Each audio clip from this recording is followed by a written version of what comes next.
human collective scapegoat in the sense of you pile things on. People can pile things on top of you, pile responsibilities on top of you, make you the blame, make you the center piece for whatever it is that they have going on. Hello, Capricorn.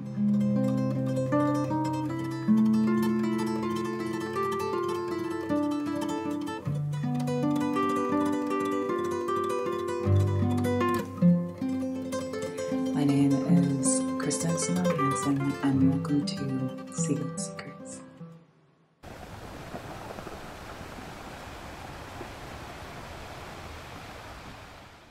My name is Kristen and I'm a healer. In this video, you are going to get a full rundown of navigating rage for Capricorn placements and how to do the best that you can to channel that energy. If at any point you want to connect deeper with me and get a good understanding of yourself and the depths of who you are or your own emotions, you can become a client with me, and you can do so by booking here. And that link can also be found in the bio. And last but not least, you guys know I am a global citizen, and I am back in terms of getting a little bit more open with the comments again. So of course, let me know where you're listening from, and I love to connect with all of you on a worldly and global level. Now, with all that being said, let's get into this. All right, so let's get into navigating rage. This video in specific has been requested by many of you in the client circle, and all the work that we've been doing together and healing through the karmic transits and putting to bed the past and how rage has been coming up to the surface and boiling over. So I wanted to make this to, at your request, obviously, and then also to help the collective at large navigate this energy and also embrace this energy without shame. So when we understand rage and anger, let's start with, I guess, just it on its basic level. So when you've experienced, yes, a lot of trauma or a lot of pain or a lot of difficulty, and when you suppress your emotions, that's where anger and rage tends to come to the surface. Most of the time we think about it as something that's just naturally reactive, but for most people who have anger issues or have explosive forms of expressing their anger, it's usually because they spend a lot of time repressing their anger, repressing themselves, kind of trying to tame the fire within. And so the more that you suppress, the more you internalize, the more explosive you tend to be. And depending on the person, right, so this could be something that just because the person themselves has a passionate or explosive personality, but if that is not the natural case, it could just be because so many things have happened and you've experienced so many things that you continue to repress and repress and repress, and then things get explosive. And that's where we talk about things like rage. When you're talking about traumatic events and a difficult life or a difficult story or a difficult path, we are talking about anger. Even if you know how to navigate your emotions well in terms of allowing yourself to feel sadness and grief and happiness, all the ups and downs of the emotions, but you tend to push away rage. Rage does not sleep for anyone. Anger is a natural emotion, and it's something that we can't just shush away or push away or hide in the dirty closet. And we tend to look at it that way. Sometimes, depending on how you've been conditioned, rage can feel like a dirty word. Anger can feel like a dirty word, and it's something that should be pushed away or held away at all costs. Mainly because the people that tend to wound us tend to be people that embrace anger, embrace explosiveness or volatility or different things like that. So when you experience those things, you tend to look at anything that would be identifiable that seems similar, and you tend to push it away. But ultimately, if you experience some kind of cruelty or violence, whether it is physical, emotional, psychological, or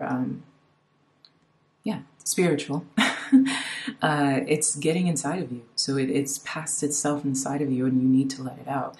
When we go into things like Capricorn and Capricorn placements, you guys tend to take on a lot. the scapegoats, you know. So even if you yourself have not played the role of a scapegoat directly in your lifetime, you tend to be the human collective scapegoat in the sense of you pile things on. People can pile things on top of you, pile responsibilities on top of you, make you the blame, make you the center piece for whatever it is that they have going on. That's why a lot of the time, as I keep saying, Capricorn placements tend to attract scapegoatism. When you're looking at deities and prophets that were and philosophers that were said to be born during the age of Capricorn, they all had this sacrificial goat kind of energy, from Jesus Christ all the way to Buddha, different personalities who were around the Christmas age, right? Or it's said to be deities born of Christmas time, which is Capricorn time. And a part of the reason why is because, again, it's like deep sacrifice and pain and struggle and difficulty in order to heal the collective, in order to make it so that everyone else can be washed of their sins. This deity had to go through blood and evil and cruelty and degradation in order for everyone else to be washed of the blood, right? Or the blood washing everyone else, right? To be healed, to be taken to the water. And then even when you want to talk about someone like Buddha, where a prince had to be taken down from the royal level, where he put his hands in his face and cried out as compassion found him, as he felt for everyone else around him who did not have the privileges that he had. Again, being a master of sacrifice. Even the idea of the devil, who is connected to Capricorn placements, gets the scapegoat of all evil. You know, when we experience evil, we experience difficult things. People use this terminology in the modern world because Christianity, for the most part, colonized the most of the world in the world that we're living in now. And so we tend to call it the devil. You know, it's like the evil deity who takes on all of the energies that represent that monster, that cruelty, right? Again, the idea of scapegoatism.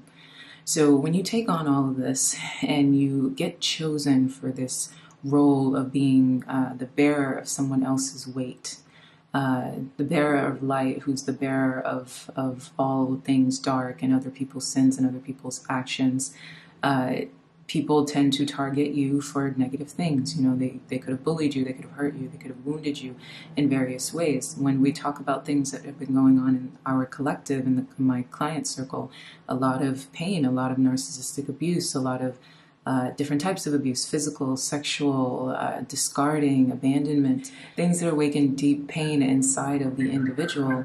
And then many of you guys have not allowed yourselves to respond to that properly. So trying to heal, but only through the lens of the softer healing, right? To pour the water onto yourself, to just rest and be still, to allow the peaceful energy to come into you and make you calmer, which is very common of Capricorn energy. It's just being calm and just trying to navigate the waters and stay as still as the earth. But a lot of the time it can dry you up and make you the mountain who becomes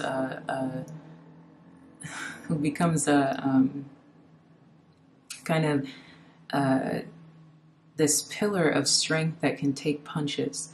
One of the biggest things that I used to see with many different Capricorn placements, especially those that are disconnected from their SeaGoat energy, is people tend to use you as a punching bag because of your ability to be so strong or be the bigger person or kind of, you know, steady yourself up in a way where you can take it. You're always going to be the most mature person. You're always going to be the one who controls yourself or controls your emotions, the calmer one, the more mature and balanced one, right? Well, you're surrounded by people that are not nearly as self-controlled, self-aware. They lack honor, they lack integrity, and they lack maturity. And they see the way that you are, and they just keep punching at it. You know, they keep banging on that mountain until it continues to crumble or it begins to crumble because they see you as a scapegoat to their own BS. Frankly, their immaturity can live because you're mature. Their lack of self-control can live because you are so self-controlled. Their lack of responsibility can live because you are so responsible. Their lack of accountability, do you get my drift here? So the more you practice self-control, it's like you're saying to yourself that you can navigate the situation the best because you're gonna do the best for it. You're gonna do what's right by everyone. You're going to be that leader, but then oftentimes we go back to you betraying yourself. And so through the art of self-betrayal, as you develop this kind of dignified personality type, you kind of went against yourself. And going against yourself in order to survive whatever difficulty it is that you were going through, whatever injustice that you might have experienced, especially because the other person became so outlandish with you. And again, it's your self-control induces their lack of self-control. So the more you are, the less they are, basically. And that's when you know you're dealing with a dangerous person or a dangerous situation. But a lot of the time, opposites attract. And so you kind of increased your need to kind of keep things together because it felt like this person was always going to pull them apart, but they were fully aware of your ability to hold down whatever fort it is that was around you. This could be in any relationship, whether it was your career, whether it was work, whether it was romantic, whether it was family. You were often chosen to be an unnecessary pillar of strength. Many of you guys in the client circle had to grow up very young and had to take on way too much and had to be kind of the star in other people's lives, but not in a good way. In a way that, yeah, on paper made you seem like you were chosen because you were the best one for the job, right? But actually, you being chosen is something that worked for everyone else in the situation but you. It was not fair that you had to take on that level of responsibility, that you had to be, for many of you, the parent to your own parents, the eldest when you were the youngest, the boss when you were the employee, the bigger person in your romantic relationships, always to a point where, again, you're being beaten down, like your chest is being beaten down like bongos. You are not required to be the bigger person. You are not required to let anybody use you to basically make up for what it is that they don't have. So anyway, so as all of this is being said, that's why so many of you are carrying so much internal rage as your self-worth has increased. Like I talked about in the self-betrayal video, during the Aquarius stellium, this started to come full, in full bloom. And it's been doing that ever since. All throughout the next 20 years, you guys are really going to dive deep into self-love. And that's where the peace that Aqua and Aquarius is going to give to you, especially if you are on the good karma side. This is the greatest gift, especially after such a dark and deep Pluto transit that transformed you. But how is this peace going to be achieved? It begins with the level of self-love that you have. Self-worth increase, because Aqua is your second house. So as you know your value, as you know your worth, think of the second house being governed by Taurus. Taurus knows how to have its defenses. Taurus is notorious for being the bull. You know, you a very calm and relaxed figure, but if you play with the bull, you will get the horns, and then the bull will go right back to sitting in the grass and frolicking with the roses. Yeah, it's that energy of what it means to be the Empress. And I don't mean this obviously in a gendered perspective. The Empress is a representation of extreme self-worth and self-love. The Empress is the major arcana's version of the Queen of Pentacles, and you being the Capricorn, the Queen of Pentacles, is ultimately you, more than it is the other earth signs. And what does this mean in terms of this energy of self-worth, self-value, self-appreciation, self-love, and how these things come together to make it so that this is how you create, this is how you generate, this is how you nurture, and this is how you build your wealth, right? And this is how you put your footprint in the world. But most importantly, in order to do all of those things on the external, you're doing it on the internal first. And you have grown to understand that you did not deserve your experiences from the past, that you've had to look at those experiences instead of making excuses for them, making excuses for the people, because ultimately you would not have put yourself in that situation, the other person did.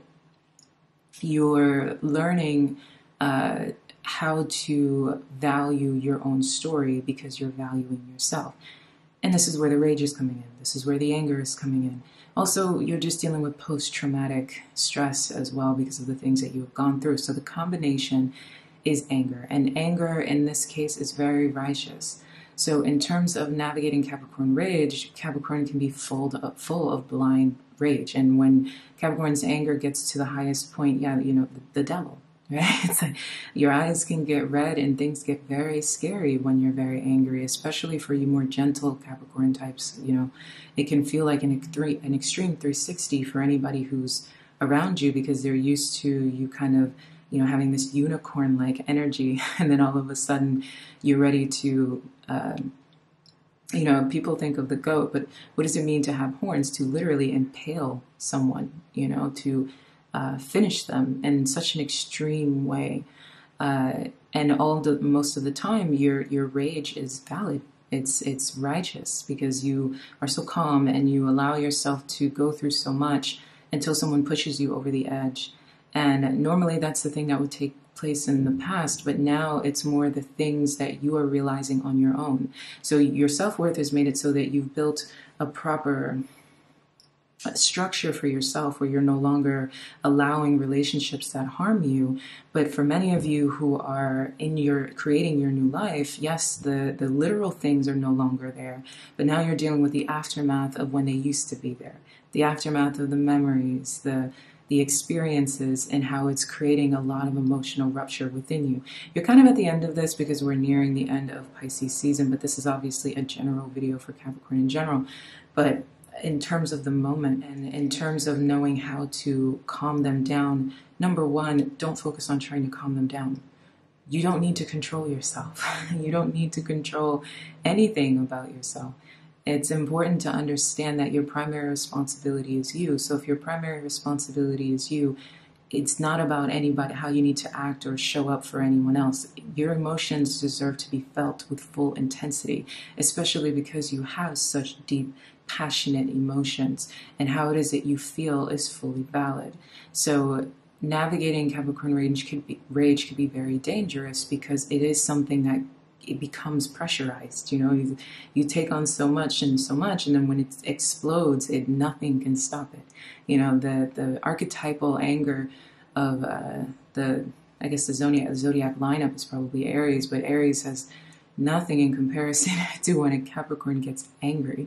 You know, it's a very scary experience to experience someone who usually takes the higher road and then is sitting there almost karmically angry, right? Where what it is that it feels and how it is that it feels it is something that is so right and so undeniably righteous that it can be intimidating for those around you, which is also a part of the reason why you've learned how to control yourself, because you did not want to react to others as you had to navigate that trauma. You've done a really great job. But at this point, it's important to heal yourself through prioritizing yourself. So instead of saying, okay, I'm going to control my rage because I don't want anyone else to take on that side of me, now say to yourself, I am going to navigate my rage, or instead of control, navigate my rage through various acts that have nothing to do with anybody but me.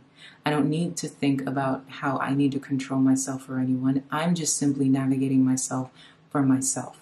And one of the biggest and the greatest things about Capricorn energy, especially for you Capricorn moons, is you can channel your energy through what you do. That's the thing about Capricorn. Your emotions can be channeled into something, which is why working, right, is something that you grow a passion for, because as long as you're passionate about it, all of your emotional channeling can go into it. So the biggest thing when it comes to navigating your rage, especially right now in this moment, pick up something in specific and put it into that energy. So if you are a creative, if you are an artist, if you, whatever it is that you do for work, putting it into that area. For Capricorn placements, that is the remedy, right? More than just, because a lot of the time you will feel guilty because your need for responsibility if you act out. So instead of allowing the act out, it is, I'm going to take on something physical, tangible, literal, either an action, a goal, or a physical thing in front of me that I can channel this rage into. Could be clay. In my case, I've done that a lot with, like, you know, kind of slamming around and punching into clay. But also in terms of fighting styles as well. So when you're talking about, well, you know, for those of us that like Tai Chi, but I've also done Muay Thai as well, right? And the great thing about Muay Thai is it allows you to really, it is the fighting style of rage. So you don't necessarily have to do that, but it's just in the sense of making sure that you're putting in an action and a doing process. You have to do. And when you act, when you're putting it into an expression, that's where your greatness will come into full completion, basically. That's when you bloom. Because you guys, understanding your emotions is your most powerful move as sea goats, when you embrace your emotional body instead of control it or suppress it. So embrace the rage, embrace the anger, pull it all the way through you and channel it into an action, and then you'll see the other side of some of the I guess the depth of your own great alignment that you've been looking for, the passion, the focus that you've been needing to find, especially when you're going through a lot of emotions, sadness, anger, up and down, left and right. It can be distracting for you. And so in order to no longer be distracted, pull it all the way through the lower chakras, allow them to be lit up, and then put it toward a specific direction and channel it completely. Okay, so there's that. In the future, we are going to go through, I'm going to offer various meditations about how to do more rage channeling. So yeah, so this video is kind of short, but let me know what you guys think, okay? I love you. Ciao.